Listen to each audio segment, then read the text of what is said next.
to the Screen Junkies universe. This is officially the greatest show that we've ever done because I am a talking dog. You ruined the illusion.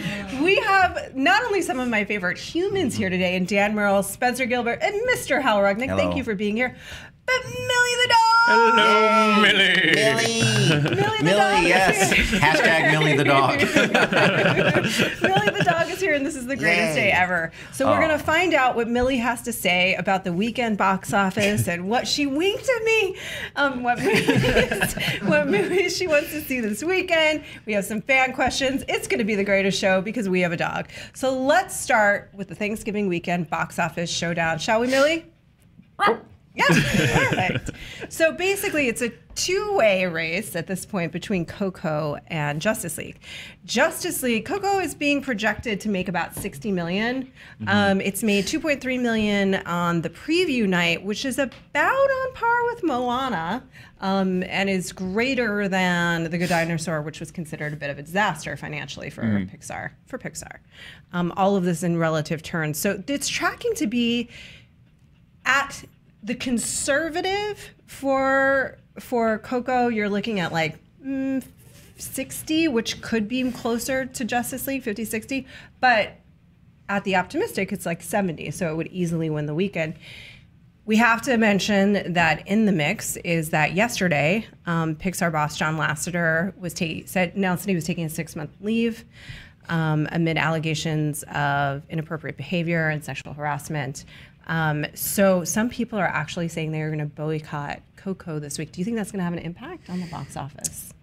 I don't think it's going to have much of one. I think if he had directed it, or if he had written it, I think there would be a much more direct tie. But this is a really good movie. It's so good. We put our review out yesterday, and just glancing at the comments, I've seen so many people saying, people that are commenting saying like, I'm Mexican, this is the best portrayal of Mexican culture that I've seen in a movie, certainly in a kid's movie or an animated movie. I'm kind of bullish on this. I think it's going to go toward the higher end because I think it's going to have great word of mouth, and I think it is really going to connect to all audiences, but I think particularly Mexican Americans, people that have that culture and that heritage are really going to respond to this movie. But it's also just a great movie in general. So I think this movie is actually going to do really, really well. The John Lasseter thing is something that is going to weigh on a lot of people, I think. But I think I don't know how much it's going to affect this movie so much as his properties going forward and what Pixar does going forward. Hal, do you have a take on that? Do you feel like it's maybe a little... it's a little granular to Hollywood, to our industry, and not so much the average moviegoer? Yeah, that makes a lot of sense. I mean, I just remember years ago when those Bryan Singer allegations came out before X-Men. It didn't really hurt X-Men that much, and I feel like it's kind of the same way, especially this. Like, this is such a great family entertainment. It's a weekend where everybody has days off. I think Coco, I agree with Dan, I think Coco's going to be huge. I think Coco's going to beat Justice League handily. But Millie... she just wants to see The Secret Life of Pets again. That's such a great film, Millie. Oh, Millie, I have some bad news for you. We'll talk about it later. Oh my God, Hal, you have the best dog. She is the best. Spencer, I want your take. I'm very distracted by the adorable. Yeah, me too. Look, everyone has to draw that line individually of where they want to vote with their wallets and what's too far. My understanding is that John Lasseter he's an executive at Pixar. He obviously created the big four, like Toy Story, Finding Nemo, stuff like that. But this isn't one of his brainchildren. I'm not really sure. I mean, he's credited as an executive producer. Yeah, and my understanding of his role at Pixar is that it can be relatively hands-on in terms of the creative process, even if it's not one of his babies necessarily. However, so many people worked on this film that are not John Lasseter.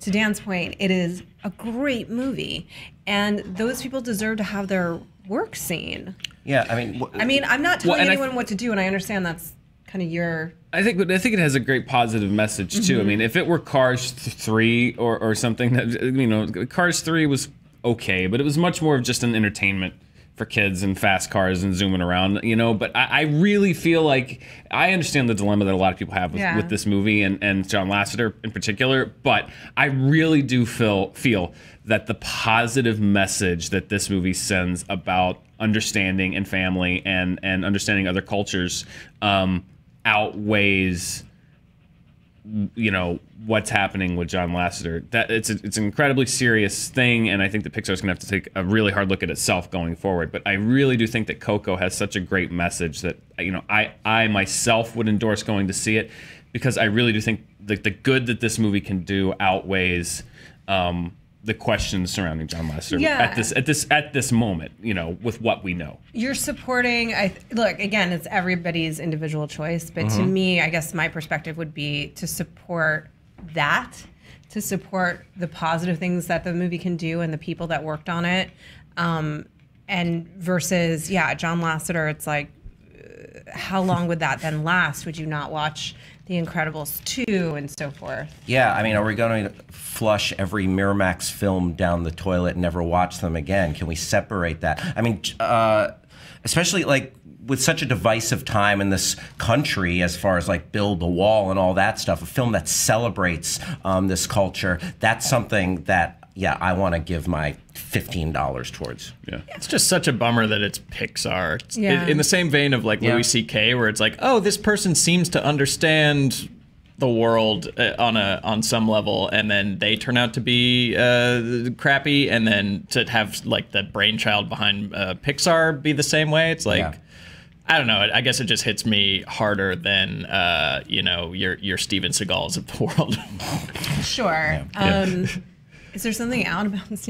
Yeah, don't even look it up. It's awful, but yes. Okay, very well. So I understand what you're saying, but this is a film, to your point, Hal, that at its core is meant to celebrate what we have in common and also what's different about us, which is pretty rare and very special, and it's just a really good movie. It's a great story, and it's so beautiful and well done. It's a movie that deserves to be seen in the theater, and I certainly understand anybody's hesitation around that, and each individual would need to make their own choice. And if Lasseter had directed it, that would be maybe another matter. But he didn't. But we'll see how it all shakes out at the end of this weekend and what Millie ends up going to see. Hi, Millie. We have fan questions that Millie's going to answer, so you guys should get excited. The first one is B. Buster Bill wants to know, what is the best use of product placement in a film? I mean, Reese's, right? Reese's was good. Reese's Piece is pretty Wayne's good. World. You just hang a lantern on it. You know, it's small, yellow, different. Product placement is like inherently shilly and gross, so just to make it into like the joke is, I think, the only way to make it work. 30 Rock did that so well all the time. I'll tell you some product placement that I just hated. Yeah. The entire movie, The Internship, or The Interns? The Internship. Oh, God. Oh, my God. I forgot about that. Just a love letter to Google. Just a soulless love letter to Google. And then, don't get me started on The Internship.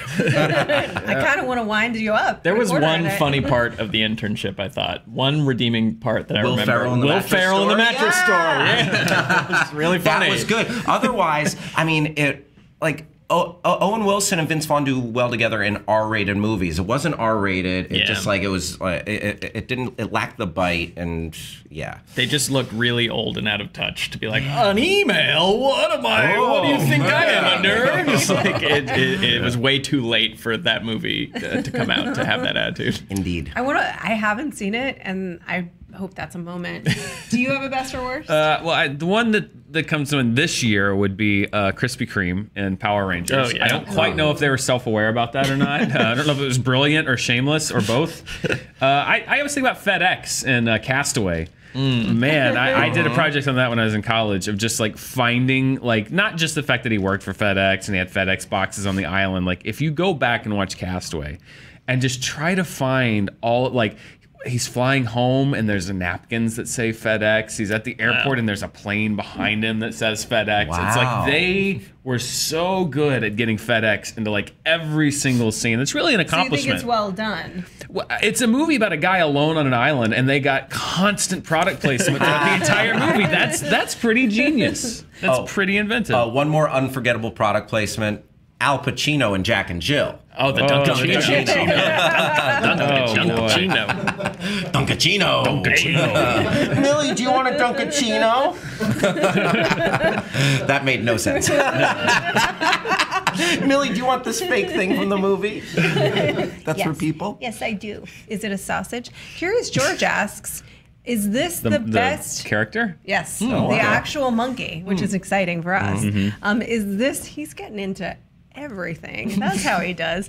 Is this the best year for movies from A24? Which is such a specific question. Very but, specific. I like it because I'd have to look at their past years. Yeah, they've had so many good years. Yeah. I know The Disaster Artist, which is a movie I really liked, is distributed by A24. I think they're distributing it. I don't know if they made it. They're distributing it. Lady Bird. Lady Bird is great. I love that. Good Time is excellent. Good Time is excellent. I wasn't crazy about It Comes at Night. I love that movie. I love that movie. I wasn't crazy about. I think they did Free Fire, which I was not really that Florida crazy Project. about. Florida Project I need to see. Florida Project is just like such a nice human story. It's like one of those films that finds like the poetry and like the bleak, darker side of life. It's so hard to hear Hal talk about the poetry and the bleak side of life. Phil Millie's like, I'll give you poetry. It's a human story, not a dog story. And definitely, I would love to see Willem Dafoe get at least an Oscar nomination, best supporting. Yes. Emphatically agreed. Millie, what are your thoughts on the killing of a sacred deer? Not a bad. Okay, all right, stone-faced. I'm glad it's not the killing of a sacred dog. Yeah, she literally went stone-faced on that. Wow, not a fan. We're gonna have to I did see like it. the lobster in my bowl. She's smiling. She did like the lobster. Millie's going to tell us by her smile what she likes and what she doesn't. David Pocket 90 says, just curious, do y'all think the documentary like Jim and Andy has any awards chances? Now, did it do a theatrical? I don't know if it did a theatrical qualifying run. I'd have to look. I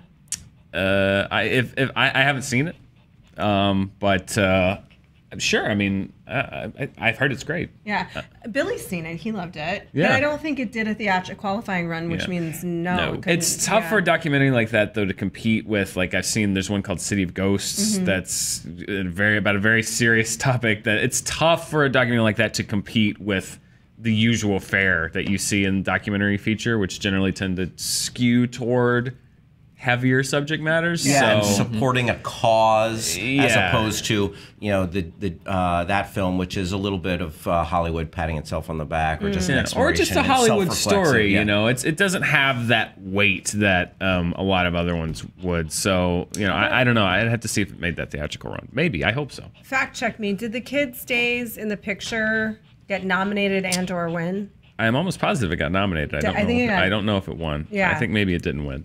In any event, I don't know that it did a qualifying run. If it didn't, then it can't be in contention.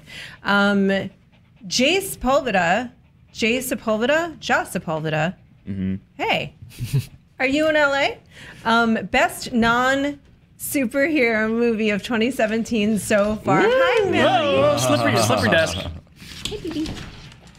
That's Non-superhero movie. That's tough. I'm at currently, and this is kind of off the top of my head, so I'd have to think about it a little more. I think I'd have to be a three-way tie between Get Out, Lady Bird, and The Disaster Artist as my favorites so far of the year.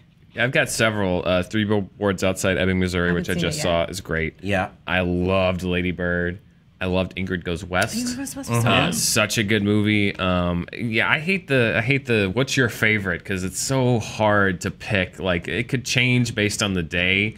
Good Time was a movie that I Yeah, really liked. Good Time is absolutely in my top 5 for the year, and just the visceral pace of Good Time.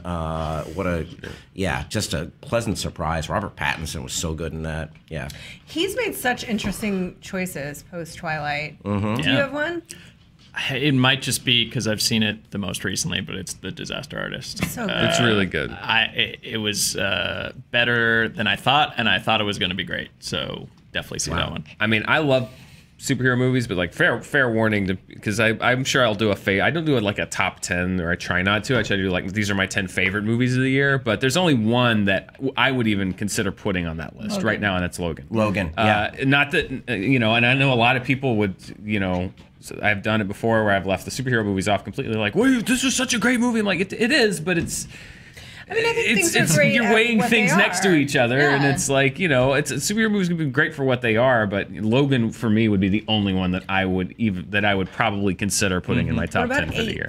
Apes. Maybe, yeah. I liked Apes a lot. Yeah, Apes was solid, but I don't know. It wasn't my favorite of the franchise even. So Blade Runner 2049 is almost certainly going to be somewhere on my list. I really like that movie. I want to just echo a film that Dan mentioned that I don't think has gotten enough love and box office love this year. Ingrid Goes West. I felt such like a film that is like a time capsule of right story for now. our times, for sure. Yeah, Ingrid Goes West is dark and funny, and such definitely a good rent flick. I love that one too. Actually, full disclosure, a friend of mine, I discovered it while watching the credits. A friend of mine from film school shot that movie. He actually shot my movie too. What up, Bryce? Nice. But that movie, the only thing that I thought about it was that perhaps it was like so about Los Angeles too, in a way that I wondered if it would translate as much. But it's a great movie, and I encourage everybody to see it.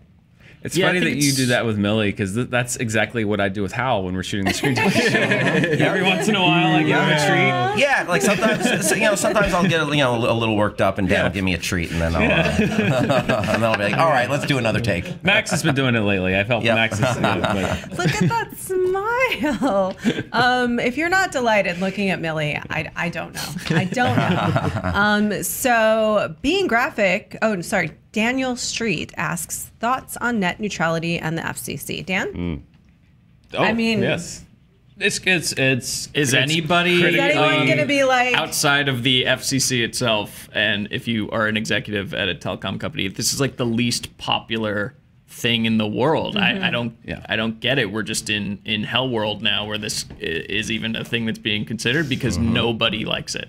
It's critically important that net neutrality be preserved, and if you don't know about it, now is the time to I don't normally say stop watching the show, but stop watching the show and go read up on it after the show. No, right now. And because if you're on the internet, you can do both. We're directly affected by this because net neutrality is what keeps companies from throttling sites. If you like YouTube and net neutrality goes away, well, guess what? You're probably going to start paying $5 more a month if you want YouTube, $3 more a month if you want Facebook, $7 more a month if you want Netflix. They can start doing what cable companies do, which is like, well, you're in the Premier package, which only covers email and Google. And then, if there's another website that comes up, Bing, that one of the companies doesn't like, well, you can't use Bing, you can't use this. Well, that's no one. It'd be the other. They make you use Bing. Let's say no one's missing out on Bing. That's true. Let's say an alternative to Twitter came up that people were starting to use, but then Twitter is in alliance with these other companies. Then those companies, it's legal for them to slow down the traffic on that Twitter alternative to keep Twitter. It's really frightening. It is absolutely frightening what can happen. The FCC is going to be voting on this. Yep. They're going to do it unless somehow the public outcry is, and even with the public outcry is pretty strong. But it's got to get stronger because they're gonna do it. They're gonna do it. It's not your senators are not voting on this. It's not something you can call your senator's office and change their vote. The FCC is voting on this, and they're gonna do it unless they have an absolutely compelling reason not to. And the only reason for that is if it is just a united outcry from everyone in this country, and that may not even be enough, but you have to make sure that they hear it because it is it is critical. I mean, this cannot happen, and it may happen anyway, but it is detrimental. And it's such a slippery slope to go there. Then it's like, okay, what websites are they going to make off limits? You know, are we going to? Is it a slippery slope towards the kind of internet access they have in like different countries with dictatorial regimes? Yeah. I mean, when you really extrapolate, look. Hal's saying your porn's at risk. Yes. Yes.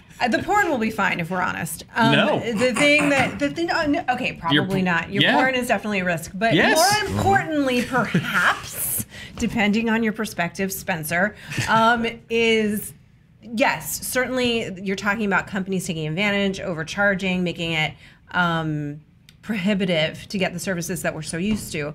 But far more alarming is the idea that press, like newspaper outlets, start to be targeted pointedly. And that's a bit of a leap, right? But it's also not impossible.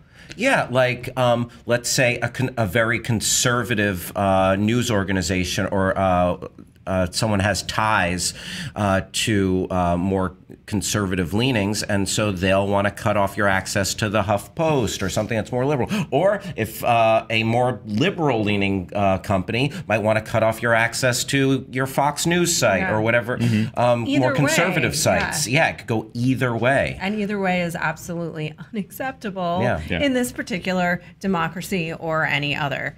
What do you say, Millie? Are they going to cut off my access to Animal Planet? Never.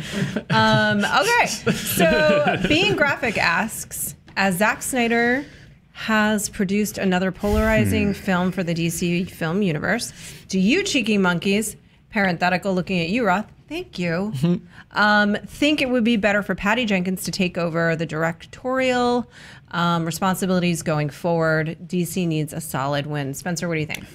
Taking over. I don't know. Does she want to? She's directing Wonder Woman 2, and it's impossible that she could direct every movie. Yes. So it would be probably more like the Russos. Billy and I were talking about this earlier. That it would probably be more like the Russos in terms of the more important films or the premiere ones. Yeah, that'd be an interesting point of view. I think she strikes the right balance in the kind of epic grandiosity of the DC characters and still like having some heart and humanity in there too. So I'd be for it. I can't think of someone better, but if maybe they'll go away from handing the entire reins to one person entirely. Yeah. Well, I mean, first of all, DC had a solid win earlier this year. It's how quickly people forget Wonder Woman's. Like DC had a solid win, but I think the lesson to take from that is that Patty Jenkins was very much in control of that project and was allowed to shepherd that project. Kind of, I know that she's said that Warner's wanted to cut this, and I said no. I think what they need to move away from is this idea of making films by committee, because there's even stories about this. Obviously, with Zack Snyder, and it's like Zack Snyder. I mean, Zack Snyder. I don't know. I feel he can't win either way right now because it's like he stepped away from the project for. It's just a horrific family tragedy, and people are still coming at him. I think that you need to. The problem isn't Zack Snyder. It's the fact that every single one of these movies, except for one, which was the unqualified success, was 100% governed by committee.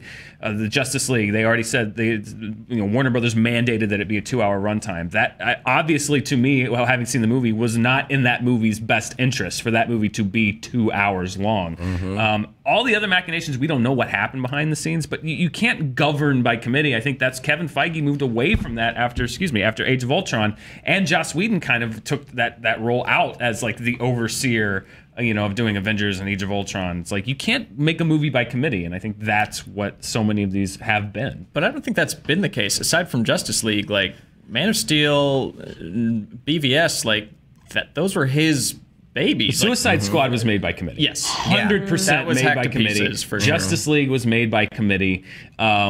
I think Man of Steel, I think, was 100% his, and that was kind of, I thought, for me, the boldest of the vision. I may not agree with that vision, but I thought Man of Steel was 100% a Zack Snyder take, a Zack Snyder vision of that character. I didn't see a whole lot of meddling. BVS, I don't know what to think about. It seems to me like there was at least Warner Brothers saying, like, you got to put the Flash in there, you got to put Aquaman in there, you got to put Cyborg in there, we got to set up for 4 other movies. That's what you have to move away from, because it just doesn't work. That approach just doesn't work. It feels like the best scenario is if there's a good partnership between the studio and the director, in which the director is allowed to have a vision, and express that vision. But I think they're probably in any film of a budget that high, it is a far more collaborative process. And you would just hope that they have I'm not saying everything is like rosy, because that's actually not even necessarily good for the creative process either. People can disagree and come to a better conclusion if there's friction, But I don't think there's any world in which somebody's just handed $150 million, except for Blade Runner 2049, which is a great film. Somebody's just handed $150 million and say, like, turn go it in do when what you're you done. want. Yeah, turn it in. Like, great. And except for that movie, in the last 5 or 6 years, or longer than that, I don't think we're seeing that, which is why certain directors just can't do it, Yeah. I mean, they need to get the right person in there with the correct overarching vision for the path of this universe, and then trust individual directors, and hopefully they can unite and kind of get in lockstep the same way. I hate to make the comparison again, but Kevin Feige in charge of Marvel, and then you can bring in various directors. You can bring in a James Gunn, you can bring in a Peyton Reed after Edgar Wright leaves Ant-Man, and just come up with consistently good product. So I'm trying so hard to just listen to you, Hal, because you're saying important things, and I can't stop looking at Millie. Did you know Millie's 13 years old? That's just a fun fact. Wow. Yeah. Oh, she is such a good girl. She doesn't look a day over 9. Can I take a moment here? We're getting into. Can I take a moment to applaud Hal? Hal, I love that you rescued an older dog. Yeah. Older animals need homes. They're so good. Guess what? Yeah. She's rescued me. I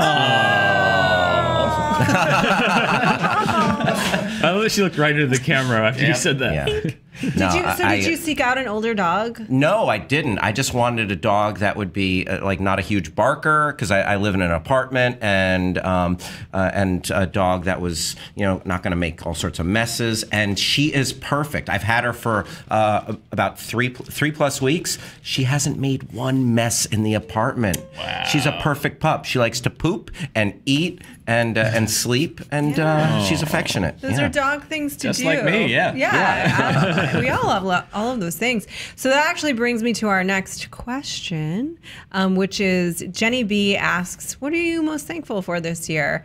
And we actually have a show coming out tomorrow that's about the movie things and the entertainment things that we're thankful for this year. I made a sorely, sadly failed attempt yesterday to do a sincere moment of gratitude, and it was met with nothing but sass. I would like to point out, you saved it for today, though, because today would have made sense. Yesterday was like, I'm calling in sick tomorrow. I'd like to point out that when you said it was met with nothing but sass. Literally, no one said a word until you said, "Why are you doing this?" Like, no one said anything. We were just listening, and then you're like, "Why are you sassing me?" Like, we're not. We just came out of nowhere. We were just a little. We were taking it in. We'll take it in. Where's this going? So this brings Are you quitting? We didn't know. Like, what was happening? Is the show over? Is the end? Did we get canceled? Do you want to hear something funny? Is that so? I really legit wasn't feeling well yesterday morning, and then I woke up really not feeling well this morning, and I was like, I blew my shot. There's no way, because of my shenanigans, that I can call in sick. I'm done by nonsense. No, you had already done the work. I'm done by nonsense.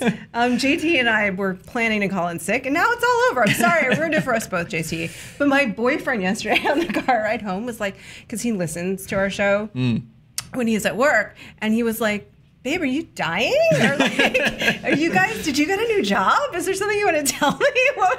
It seemed like it was like the kind of like press, it was the pretext to a big announcement that you're about to do. So we were just like, okay, where's it going? And yeah. Well, in any event, I'll try it again. Grateful for Millie being here today, because that's amazing. Grateful for you guys, because this is an incredible community.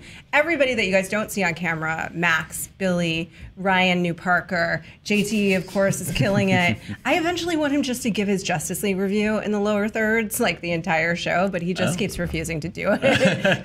Yeah. Another callback to a video that has not come out yet.